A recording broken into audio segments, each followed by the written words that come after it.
Olá, sejam muito bem-vindos a mais uma análise esquematizada. Hoje o nosso foco é um tema que tem presença mais do que garantida em editais de tribunais e carreiras policiais, a famosa Lei Maria da Penha. E olha, o objetivo aqui não é fazer aquela leitura monótona e chata da lei de ponta a ponta, tá?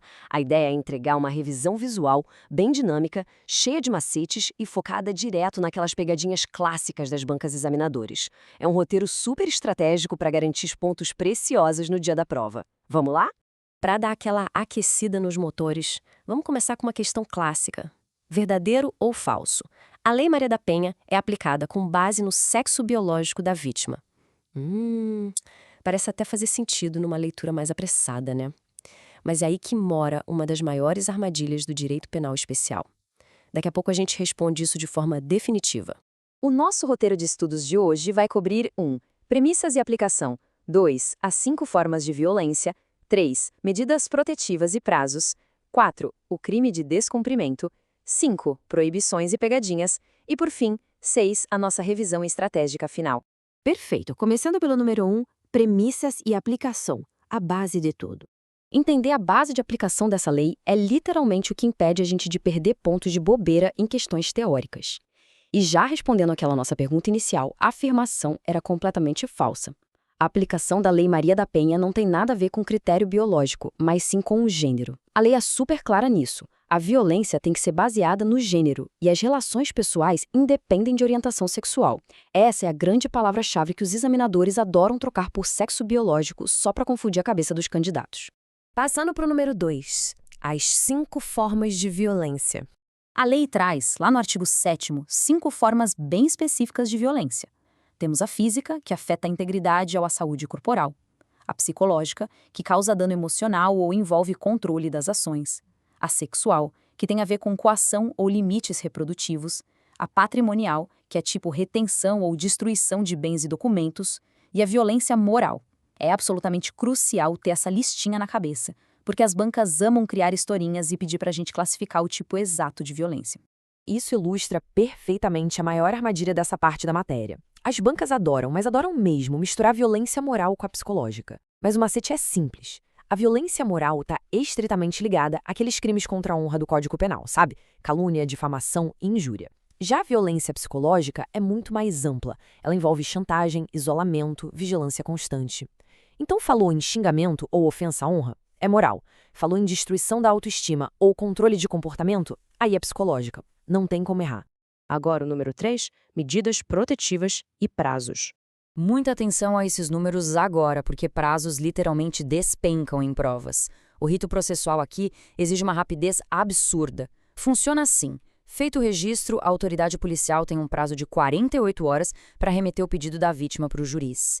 E assim que recebe o expediente, o juiz tem outras 48 horas para decidir sobre as medidas protetivas. Essa regrinha do 48 mais 48 é um atalho mental excelente para levar para a prova. Outro ponto super testado é a hierarquia de quem pode afastar o agressor de casa em casos de risco iminente. A regra de ouro é: quem afasta é o juiz. Mas, se a cidade não for sede de comarca, o delegado de polícia ganha essa prerrogativa. E se por acaso não tiver nem delegado disponível no momento? O próprio policial pode fazer esse afastamento. Só que tem um detalhe crucial aí. Se o delegado ou o policial aplicarem essa medida emergencial, o juiz tem que ser comunicado num prazo máximo de 24 horas, beleza? Vamos ao número 4. O crime de descumprimento, lá no artigo 24A. Até 2018, existia um baita debate processual sobre isso, até que criaram o artigo 24A, que é simplesmente o único crime previsto dentro da própria Lei Maria da Penha.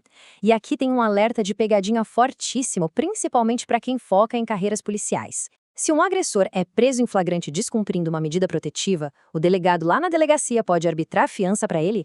Essa resposta tem que sair no automático. Apenas o juiz. Por uma determinação expressa da lei, nessa situação de flagrante por esse delito específico, só a autoridade judicial pode conceder a fiança. O delegado não tem essa atribuição legal de jeito nenhum nesse caso. Indo para o número 5, proibições e pegadinhas clássicas. A Lei Maria da Penha surgiu exatamente porque o sistema antigo tratava a violência doméstica meio que como um delito de menor potencial ofensivo. O artigo 17 veio para bloquear isso de vez. Fica totalmente proibido aplicar aquelas penas de cesta básica ou qualquer outra punição puramente financeira. Também não pode substituir a pena por um pagamento isolado de multa. A ideia é não banalizar de forma alguma a violência doméstica. Então, se a alternativa sugerir cesta básica, pode marcar como errada na hora.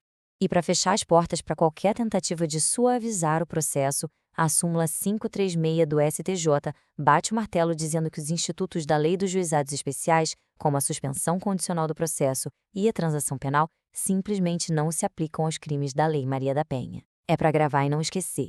Lei 9.099 e Lei Maria da Penha não se misturam. E agora chegamos no número 6, a nossa revisão estratégica final. Com o edital na cabeça e o dia da prova chegando, é fantástico visualizar toda a estrutura da lei de uma vez só. Ela nasce lá no conceito de gênero, se ramifica naquelas 5 formas específicas de violência e cria um sistema super rigoroso de proteção e punição. Tudo isso com o objetivo claríssimo de proteger os direitos das mulheres e barrar qualquer chance de punições brandas.